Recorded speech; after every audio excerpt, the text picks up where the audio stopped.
Buenos días, Carmen. Buenos días, Paqui, por estar aquí. Muy agradecido. Me gustaría empezar con una frase antes de empezar la entrevista que tiene un gran fondo detrás que dice: una persona condenada puede ser una persona inocente, así como una persona suelta puede ser un culpable. Hay un gran fondo detrás que estoy seguro que me comprenderéis. Vamos a iniciar con la primera pregunta. ¿Por cuáles delitos fuisteis condenadas y cuál fue la condena? A ver, yo fui condenada por un delito a la hacienda pública, delito fiscal, y me condenaron 3 años y 9 meses. Pues me condenaron por prevaricación y malversación de fondos públicos y fui condenada a una pena de 6 años y 2 días de prisión y 15 años de inhabilitación. Una pena larga. Según tengo entendido, estuvisteis en un centro de cumplimiento en segundo grado y posteriormente estuvisteis en un centro de inserción social, en un SIS. ¿Podéis contar más o menos el tiempo que estuvisteis en un centro como clasificadas en segundo grado y posteriormente en el SIS de Sevilla? A ver, yo entré en el CIS de Sevilla, yo no entré en prisión directamente y estuve 2 meses. La idea era que volvía a salir a trabajar en 2 meses aproximadamente. No fue así, instituciones penitenciarias me denegó el grado y me mandaron a la prisión de Alcalá de Guadaira. Entonces entré en la prisión de Alcalá, ahí estuve 2 años y medio aproximadamente, cerraron. Estuvimos en Sevilla 1 o 2 meses y después en el CIE está 1 año. Bueno, yo estuve en Alcalá de Guadaira también, que es donde nos conocimos, claro. Y estuve 1 año y 3 o 4 meses en Alcalá. Después estuve en Sevilla 1 cuando cerraron Alcalá. Estuve en Sevilla 1 un mes largo. Después me mandaron al CIS, donde estuve aproximadamente otro mes antes de que ya se produjera la sentencia que anulaba todas las condenas que yo tenía y me pusieran en libertad inmediatamente. Y luego me interesa mucho una pregunta, ¿no? Que es esa sensación cuando una persona sabe que tu vida va a cambiar o puede cambiar, ¿no? ¿Cuándo os disteis cuenta que vuestra vida iba a cambiar? Es decir, ¿en qué momento clave notasteis que iba a haber un cambio personal en vuestra vida?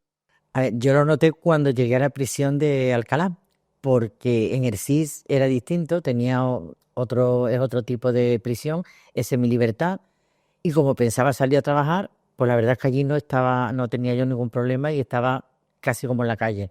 Pero ya cuando llegas ahí a prisión Alcalá ya te das cuenta de que allí vas a estar metida mucho tiempo, no sabes el tiempo, no conoces aquello. Y entonces cuando te das cuenta de que empiezan a cambiar las cosas, no puedes estar ya pues con tu familia, con tus amigos, no puedes hacer tu vida normal. Entonces, hasta que pasa un tiempo. Entonces yo, por ejemplo, hasta los 15 meses no salí de permiso la primera vez. Entonces ahí es cuando notas el cambio. Yo la verdad es que no he hecho una reflexión de ese tipo. Para mí el mazazo mental que me llevé fue cuando salió la sentencia del Supremo, porque yo nunca pensé que me condenarían, era una cosa que consideraba absolutamente improbable. Y fue en ese momento cuando me di cuenta de que tenía que pasar por ese trance, ¿no? Y lo que yo intenté a toda costa era pasarlo lo antes posible, cosa que nadie entendía. Todo el mundo decía: si entrar en prisión se alarga lo más que se pueda. Yo decía: no. Si yo tengo que pasar esa página y tengo que pasar ese tiempo, cuanto antes empecé a pasar ese calendario, mejor. Y ese primer día, ese primer día donde ya uno ve la realidad del cambio que ingresa en el centro penitenciario y se realiza todo ese trámite burocrático, el ingreso, asignación de celda, contacto por primera vez con funcionarios de prisiones, con otras personas privadas de libertad. ¿Cómo fue ese primer momento de ingreso en un centro donde se os iba a privar la libertad?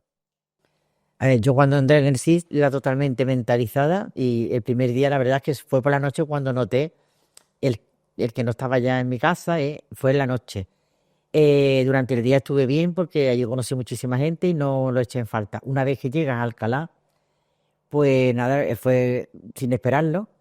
Y la verdad es que la entrada no fue muy traumática porque la verdad es que me trataron con muchísima delicadeza, con muchísimo respeto los funcionarios que me atendieron, la guardia que estaba ese día. Y Y al pasar al patio, como se suele decir, pasar dentro, también tuve suerte que encontré allí a una señora que llevaba allí varios años, a Nieve, y me presentó al profesor y ya me metí en el ambiente de las clases y la verdad es que no fue tan traumático como yo pensaba. A mí me pasa un poco igual. La entrada, el contacto con los funcionarios que te reciben al entrar y te hacen todos los primeros trámites fue una cosa muy, te diría, amable, porque dentro de la seriedad del momento, de la dificultad del momento, fue gente muy respetuosa y yo no tengo más que palabras de agradecimiento para estos funcionarios. Para mí el shock fue cuando llegué, cuando entré ya de lleno en lo que es toda la extensión de la prisión, entré en contacto, porque yo me esperaba una cosa algo diferente, sí que fue un shock para mí, se lo pasé mal. Estoy muy agradecida a Paqui, porque Paqui fue la interna a la que me asignaron, con la que estuve, y fue de una ayuda para mí inestimable, porque los primeros días no podía ni respirar. Y fijarse, ¿no? Ya una persona privada de libertad, ¿a qué dedica su tiempo libre estando privada de libertad? Dentro, ¿no? Es decir, ¿a qué ese tiempo libre que tienes estando privada de libertad, en qué se emplea el tiempo, ¿no? Que se está ahí privada de libertad? Nosotros, por ejemplo, estuvimos dando clases todo el tiempo, por las mañanas, de apoyo con el profesor, y por las tardes pues teníamos la biblioteca. Y después ya, cuando pasamos al módulo de máximo respeto que se abrió allí en Alcalá, pues teníamos nuestros talleres que hacíamos allí costura, se hacía bisutería, pero el mayor tiempo eso, dando clases y en la biblioteca. Sí, a mí una de las cosas que creo que aporta o que permite sobrellevar esto es incorporarse claramente a una rutina o generarse una rutina que permita estar ocupado el día en cosas que permitan además, como yo me puse como objetivo, nada más que llegue, no perder allí ni la salud física, ni la salud mental y por supuesto no perder mi dignidad. Entonces, la rutina a la que yo me incorporé, que cuando entramos ya en el mundo del máximo respeto, estaba más estructurada a partir de la propia organización de la cárcel. En los primeros meses que estuvimos digamos, en el módulo común, era más una imposición propia. ¿Y qué fue? Pues yo me incorporé rápidamente como profesora de apoyo y yo dedicaba el tiempo o a leer o a hacer ejercicio físico, porque creo que el ejercicio físico es muy importante. Y eso era un poco lo que permitía, porque el resto del tiempo dentro de lo que era ya la celda era pues leer o escribir. Y yo he leído y escrito bastante. Ujú. Y ahora vamos a ir ya a a un escenario ya más personal, ¿no? En donde ese primer contacto que tenéis ambas, ¿no? El primer día, compañera de celda, ¿cómo fue ese apoyo que encontraste en ella? Y cómo fue también tu relación con ella desde ese primer momento cuando compartís en un momento tan delicado, cuando se está privada de libertad y que me consta que es un momento que une mucho a las personas, ¿no? Pues sí, la verdad es que estaba un poco ella asustadilla y preocupada, pero bueno, enseguida yo empecé a hablar con ella, contarle cosas, reírnos, hacerla reír. Y bueno, la verdad que los primeros días fue eso, el estar comunicándonos mucho y que estuviera mejor, porque la verdad que estaba un poquito chunga. Sí, sí, yo llegué, yo lo pasé muy mal entre el primer momento, ¿no? Y ese shock inicial se amortiguó mucho con la presencia de Paqui y luego la presencia de la otra interna, ¿no? De Nieves, que también. ¿Por qué? Porque notabas perfectamente la empatía de una persona que ha pasado por lo que tú has pasado y que sabe cómo te estás sintiendo y entonces establece una comunicación que te es eficaz para superar el momento, ¿no? Yo ahora estoy muy agradecida por ello. Yo creo que las dos personas, todas en general, ¿no? Me voy a referir a ellas porque son con las que estuve más cercana. Podría hacerlo extensivo a más personal, a los funcionarios y a más internas, pero en ellas encontré una calidez y una acogida que la verdad es que me tranquilizó mucho y me hizo recolocarme. No sé si pronto o tarde, pero me hizo recolocarme. Y ya, claro, una vez en libertad, ¿cómo es vuestra relación personal ya en libertad? Una bonita amistad. Bien. Hombre, Paqui ha salido hace poco. Yo he salido hace no tiempo todavía mucho, pero bueno, Esperamos, yo la llamo, hablamos y nos vemos. pendiente de que esté bien. Yo la tengo mucho cariño. Es que eso une mucho. Une mucho. Cuando uno lo está pasando mal y alguien te acoge, te ayuda y de manera desinteresada te hace superar una situación difícil, eso tiene mucho valor. Eso no se olvida en la vida. No se olvida nunca. ¿Y cómo fue el trato? Pero concretamente no con cualquier funcionario. Hablamos con los funcionarios de interior, que son los que están con vosotras permanentemente atendiendo a cualquier problema. ¿Cómo fue ese trato con los funcionarios de prisiones? A ver, yo desde el primer momento la verdad que tuve mucha suerte, ya he comentado, cuando entré, la guardia que me ha acogido fue fantástica y el trato con todos los funcionarios, por lo menos de Alcalá, con todos ellos, mi trato ha sido no solamente cordial, sino, o sea, llegado a un momento en que coges cariño, los coges cariño, porque yo me he llevado 3 años y 9 meses, que quieras que no se nacen lazos y nacen... Y la verdad es que a mí me han tratado muy bien, yo no tengo ninguna queja, le agradezco a todos muchísimo el comportamiento que tuvieron, el apoyo que me dieron, estuvieron pendientes de que no me viniera abajo en ningún solo momento, animándome constantemente, aconsejándome, y la verdad es que con todos, no ha habido uno solo que yo pueda decir que haya tenido nada con ellos, al revés. Pues igual, yo no tengo ninguna queja, al contrario. Las personas con las que yo he tratado me han parecido todas unas personas excelentes que hacían su trabajo de la mejor manera posible, dentro de las dificultades que tiene y de una cultura organizacional que es, en mi opinión, bastante cuestionable, ¿no? Pero dentro de eso, son personas que se han desvivido porque estuviéramos bien. Es más, yo al entrar en prisión, como mi caso ha sido muy mediático y ha sido una cosa muy escandalosa a nivel nacional, tengo la impresión, nadie me lo ha dicho así, pero tengo esa sensación de que estuve muy pendiente de que no tuviera ningún problema, porque yo así lo sentí, sobre todo de algunos funcionarios y funcionarias. No tengo queja de nadie. Yo creo que en general, no solo conmigo, sino con el trabajo que hacen, intentan, al menos los funcionarios que estaban en Alcalá de Guadaira, que son los que más trato he tenido, porque mi temporada en Sevilla 1 o en el CIS ha sido más corta, ¿no? Tampoco tengo queja de eso, pero en este, que sí ha sido un tiempo largo y más profundo, yo creo que han sido personas que estaban preocupadas, que se ocupaban, que procuraban que no hubiera problemas. Si te podían facilitar la vida, te la facilitaban, te ayudaban en lo que podían, y luego había unos imponderables, que eso ya eran los imponderables de la situación.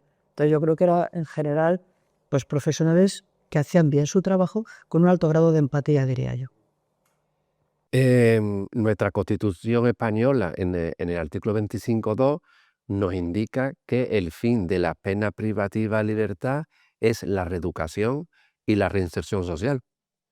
¿Creéis en la reeducación y en la reinserción social de esa pena privativa de libertad? Yo no creo en la reinserción.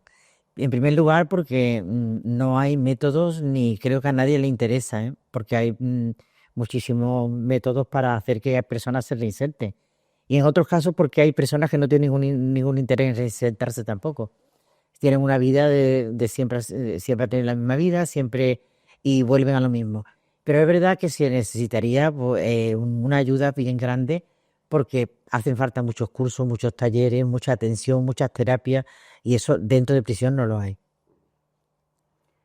Bueno, yo sí creo en la reinserción. Lo que pasa es que creo que hablando de lo que decía antes, la cultura de la organización y la cultura de la gente es una cultura punitiva, no es una cultura... Uno va viendo cómo se organizan las cosas, cuáles son las normas de funcionamiento, los talleres, y dentro de que yo encuentro que muchos son muy positivos y que muchas de las personas que estamos o hemos estado o están allí dentro les es muy útil lo que ahí escuchan, ¿no? Pero yo creo que solamente con la prisión para reinsertar a una persona es muy difícil. Hace falta un entorno social que también crea en eso. Y el entorno social no cree en eso. Creen que el que ha hecho algo que lo tiene que pagar. Y a mí me ha pasado que cuando he dicho que tenía televisión, pues han dicho algún comentario como: viven como estupendamente bien, ¿no? Como que no. La cultura del país, la cultura de la organización, la cultura de la propia justicia, a pesar de la letra de la regulación, que la letra no dice eso, cuando uno lee los reglamentos penitenciarios y lee la voluntad del legislador, es una voluntad muy de reinserción y de reeducación, pero la realidad es que es una cultura muy punitiva. Y dentro de eso, además, si se está preparado dentro de esa organización para reinsertar o mejorar la vida de alguien, es de un perfil muy determinado. Está pensado, yo creo, para un determinado tipo delincuencial que no se corresponde mucho quizá con lo que es, digamos, los delitos de tipo económico o de otro tipo que no encajan en la historia, a pesar de que sí que se ve una reflexión sobre ello, sí que se ve una voluntad de intentar cambiarlo, pero el hecho físico concreto es que eso no sucede, o sucede muy poco, ¿no? Por decir algo. Entonces, en teoría, pues sí, en la práctica yo creo que es muy difícil. Por la propia sociedad en la que vivimos, lo que espera de instituciones penitenciarias. No hay ahí una sintonía que permita que todo vaya de una manera más o menos armónica hacia que sea verdad que la gente se reinserta.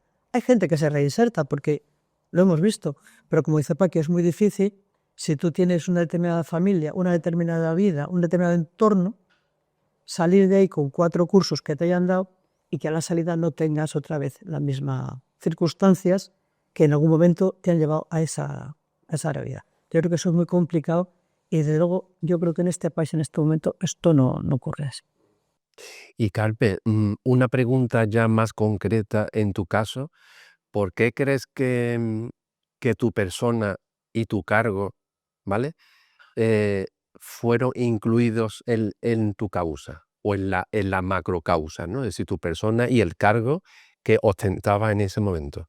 Bueno, porque yo creo que hubo una voluntad de determinados políticos del PP, del Partido Popular, que buscaron, a través de un hecho que claramente es reprobable en el funcionamiento de un punto de la Administración, hacer de eso una causa general para intentar conseguir un gobierno que no conseguían por las urnas. Y eso se consiguió, o lo consiguieron, manipulando, en mi opinión, a la justicia y criminalizando, teniendo éxito en criminalizar lo que era una política de ayuda a unos gremios colectivos, consiguieron trasladar la idea de que esa política era una trama organizada y llegaron a trasladar algo a la opinión pública que para mí sigue siendo incomprensible. ¿Cómo se puede llegar a creer que hacer una ley sea ilegal o que una ley sea ilegal? El Constitucional lo ha dejado claro, ha dicho que eso es una interpretación imprevisible del derecho. ¿Y cómo se puede además hacer creer que poner un crédito, es decir, disponer una cantidad de dinero para que una unidad pueda hacer algo, porque si tú tienes que abrir un colegio o tienes que abrir un hospital o tienes que dar una ayuda, tendrás que darle a la unidad que lo hace el dinero para que lo pueda hacer en el marco de la ley? ¿Cómo se puede hacer creer a un montón de tribunales el que poner ese crédito sea malversar? Es imposible, porque yo nunca he tenido contacto con ningún dinero. Y es más, los tribunales que me han juzgado todos han dicho que ni he robado, ni he cogido dinero, ni nada de eso. Y se sigue diciendo que hemos robado. Se sigue diciendo aún en día de hoy esa mentira, cuando todos los créditos y todos los dineros han ido a sus legítimos destinatarios, que son aquellas personas que eran desempleados y que les había dado la unidad correspondiente una ayuda.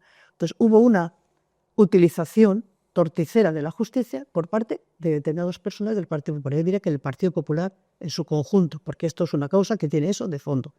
Y han tenido éxito. Ya habían tenido éxito en alguna otra ocasión, no han tenido. Y yo creo que eso es por lo que ese problema en una unidad, en un punto, llega hasta a mí y llega hasta mucha más gente. Llega hasta el presidente de la Junta, hasta personas que el único delito que tienen es haber luchado denodadamente, como yo, porque fuera mejor Andalucía y porque la gente que tiene problemas pues se le pudiera ayudar en lo que es políticas que son obligación de un gobierno implementar ante problemas. Porque me gustaría saber qué se dice si hay una crisis industrial en un punto y el gobierno dice que eso no es problema suyo, porque ¿cómo va a poner dinero para un crédito? Perdón, usted no. Eso es un problema político que el político tiene la obligación de atender. Y lo que se ha hecho desde la Junta de Andalucía, al menos en los gobiernos que yo he conocido con Chávez y Griñán, es no ser nunca ajeno a los problemas de la gente. ¿Y cuáles crees que son esos errores institucionales y personales que se deberían reparar?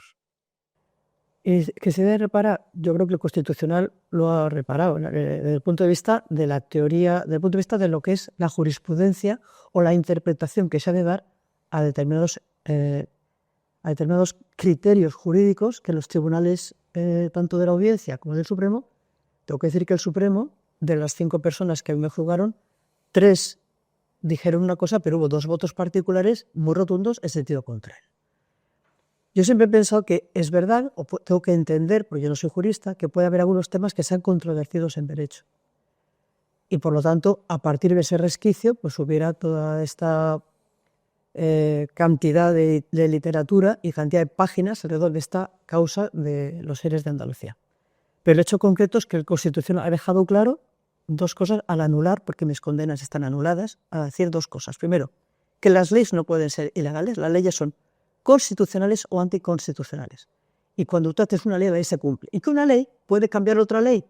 No se puede decir, como se argumentaba en la sentencia, que una ley de presupuestos no puede cambiar una ley de subvenciones. Las leyes, la ley posterior cambia a la anterior. Y eso es legal.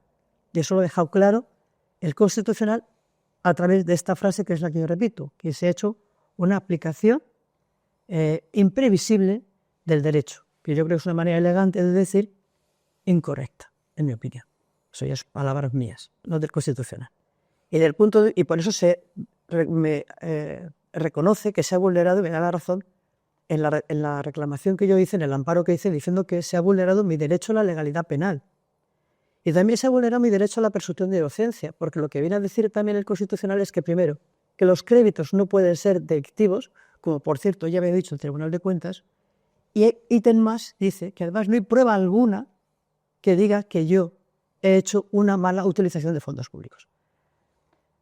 Eso es lo que dice el Constitucional, y yo creo que eso es bastante claro. Y yo creo que se entiende bien, si queremos escuchar que una ley no es ilegal, no, las leyes no son ilegales, son una ley.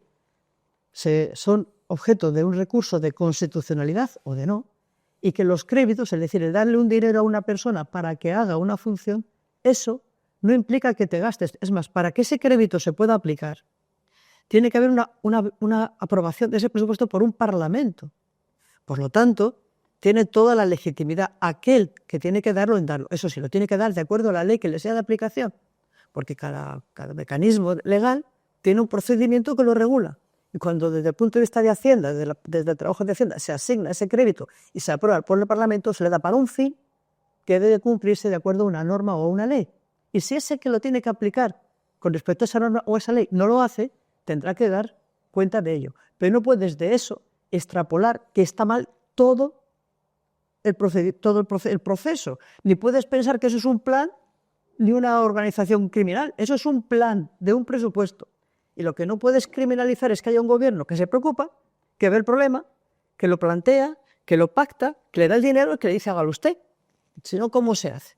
Se hace así. Y eso es legal. Entonces, ¿qué han hecho? Yo creo que se han extralimitado, en mi opinión, y han hecho que el poder, digamos, lo que es el derecho penal, entre de una manera muy llena en lo que sería juzgar procedimientos administrativos, que tienen otra vía de reclamación. Precisamente, claro, quería terminar en esta pregunta concreta sobre tu caso, efectivamente, ¿no? A mí me consta que el Tribunal Constitucional dijo, no puede ser un delito de prevaricación cuando eran decisiones amparadas por una ley aprobada en un parlamento, no puede ser prevaricación. ¿Qué es prevaricación? Dictar una decisión en un asunto administrativo a sabiendas de su injusticia. Pero si está amparada en una ley aprobada en un parlamento autonómico, como era el Parlamento de Andalucía, me consta que el Constitucional dijo, no puede ser, es un delito de prevaricación que provocó la excarcelación, ¿vale? Entonces, la pregunta concreta, a pesar de lo que ya hemos escuchado en tu valoración anterior, ¿cómo valoras concretamente este cambio de rumbo jurídico, ¿no? Desde una condena al Supremo y que luego el Constitucional muy bien dice, oiga, es que se han vulnerado unos derechos fundamentales. ¿Dónde está el principio de legalidad de las penas? 25.1 de la Constitución. Y la presunción de inocencia, 24.2 de la Constitución. Si hay una ley, si usted no está de acuerdo con esa ley, oiga, interponga usted un recurso de constitucionalidad. Pero no podemos justificar unas condenas en una ley pasada por un parlamento. Entonces, concretamente, ese cambio de rumbo jurídico, esa valoración concreta, ¿cómo la valora ese cambio concreto que hubo ahí? Que fue lo que provocó la excarcelación, ¿no? Claro, lo que yo siempre he dicho que yo creo en la justicia y que yo creo que, y vamos, lo he demostrado estando siempre a disposición de la justicia y eh, cumpliendo con los trámites y con los procedimientos que están reglados.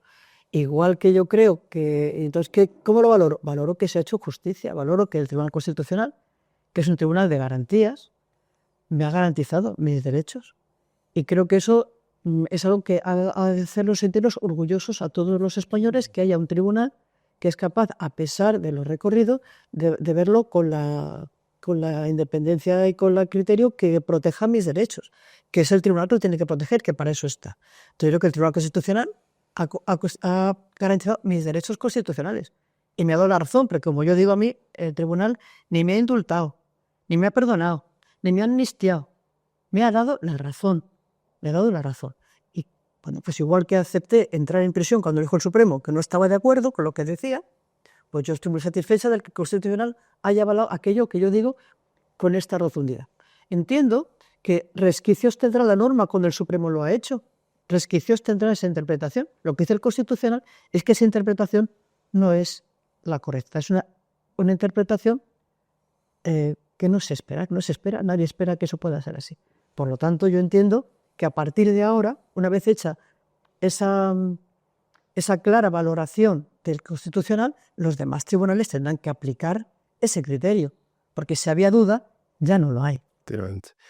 Y ya me gustaría dar un mensaje a todos nuestros alumnos que, como sabéis, se están preparando para ser funcionarios de prisiones, que van a tener encomendada una de nuestras funciones primordiales de la institución penitenciaria, que no es ni más ni menos que la reeducación, la reinserción social, así como esa otra labor también que tenemos de retención y custodia de las personas que están recluidas en un centro penitenciario. ¿Qué mensaje le daríais a una persona que aspira a ser funcionario de prisiones para que cumpla una serie de actitudes, comportamientos, hábitos, ¿no? Para que realicen bien su labor reeducadora y de reinserción, que para eso somos funcionarios de prisiones?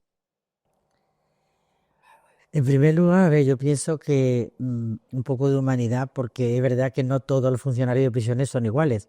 Yo, por ejemplo, he conocido en otros sitios a otros que tienen otra forma de trabajar, otra forma de tratar a los internos. Pero yo pienso que eso, un poco de humanidad, que tienen que tener mucha paciencia, que tienen que tener empatía, ser personas legales, que puedas hablar con ellos, porque en ese momento cuando tú te encuentras allí no tienes a tu familia cerca ni tienes a tus amigos, y entonces hay un momento dado que necesitas hablar con alguien. Entonces encontrar ese apoyo en ellos, que realmente es donde se encuentra el apoyo, más que lo que es en el equipo técnico. Yo, por ejemplo, para mí ha sido el pilar más importante, el apoyo más importante que he tenido dentro.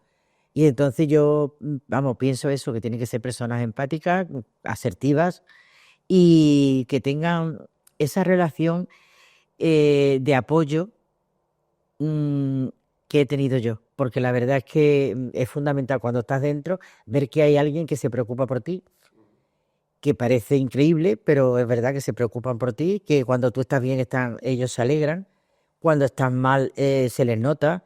Entonces, eso, que sean personas empáticas y que la relación que tengan, por supuesto, tienen que tener mucho cuidado también, porque es cierto que tampoco todos los internos son iguales. Entonces llega un momento en que, bueno, pueden tener problemas. Pero que hagan lo que han hecho conmigo, porque la verdad es que ayuda muchísimo y eso es muy importante, además una labor que no está ni valorada ni pagada. Bueno, yo tengo que decir que cuando superé el shock inicial de entrar en la cárcel y ya me situé de una manera más normalizada, lo que yo he visto en Alcalá de Guadaira, hablo de Alcalá de Guadaira porque es la cárcel que he conocido, ¿no? Desde el punto de vista de las reclusas, que de momento, digo, como con el shock, pero una vez pasado, son mujeres con vidas dificilísimas, muy difíciles, con situaciones de las que afortunadamente la vida a mí me ha librado. Yo no sé cómo sería o qué hubiera hecho si hubiera encontrado un día importante, porque han sabido superar cosas que de la marinera. Entonces, si el funcionario que está allí tiene empatía y sabe tener esa mirada, podrá tener la rectitud o la seriedad o la autoridad que requiere la situación, pero también la cercanía que permita que eso se vaya encauzando de una manera humana. La palabra es humana. Si la persona que está allí lo ve desde la superficialidad, eso va a ser un choque muy fuerte, porque va a producir una reacción a veces muy defensiva, cuando lo que tiene la otra persona que necesita es de comprensión y de que se le entienda. Sin contar con que dentro de prisión, las prisiones están cumpliendo ahora mismo también una función social que a veces no deberían de cumplir, de apoyo a personas con problemas mentales. Hay muchas personas con problemas mentales que son enfermas y que están en un punto en el que están recluidas como delincuentes, ¿no? Porque claro, algo han hecho, evidentemente, algo ha pasado. Entonces yo creo que la empatía y el saber eso, que son seres humanos con problemas difíciles, es muy importante, a pesar de que a veces puedan parecer personas terribles, ¿no? Yo creo que si la institución en su conjunto y el funcionario entiende, yo por lo menos lo vivo así, ¿no? Que si yo una persona la trato como un ser humano en toda su extensión, ella tenderá a comportarse como un ser humano en toda su extensión y me hará mejor a mí. Si yo la trato como si fuera, voy a decir una bestia, es un poco fuerte, pero una bestia, como una bestia se comportará. Y entonces poco estaría aportando a eso. La vida del funcionario es una vida muy larga y hay muchas situaciones muy conflictivas y muchas dificultades porque las hemos vivido, no, todo no es rosa. Todos hemos vivido situaciones de alguien que ha quemado una celda, que se han pegado, que no sé qué, que requieren entrar a situaciones conflictivas, y hay que entrar, conocer cómo se entra en eso, tener formación en eso y tener una posición vital que no pierda uno de vista que está trabajando con seres humanos y que cuanto mejor se les trate, mejor personas van a hacer. Yo creo que es muy importante. Y eso requiere superar no solamente el hecho de saberme las leyes, sino saber con qué material humano voy a trabajar y cómo quiero situarme como persona frente a eso en la vida. Quiero finalizar esta intervención con una frase que, fijaros, dice: la privación de libertad es la sombra de la justicia, que a veces se extiende más allá de la culpa. Muchas gracias por estar aquí de nuevo. Igualmente, a ti.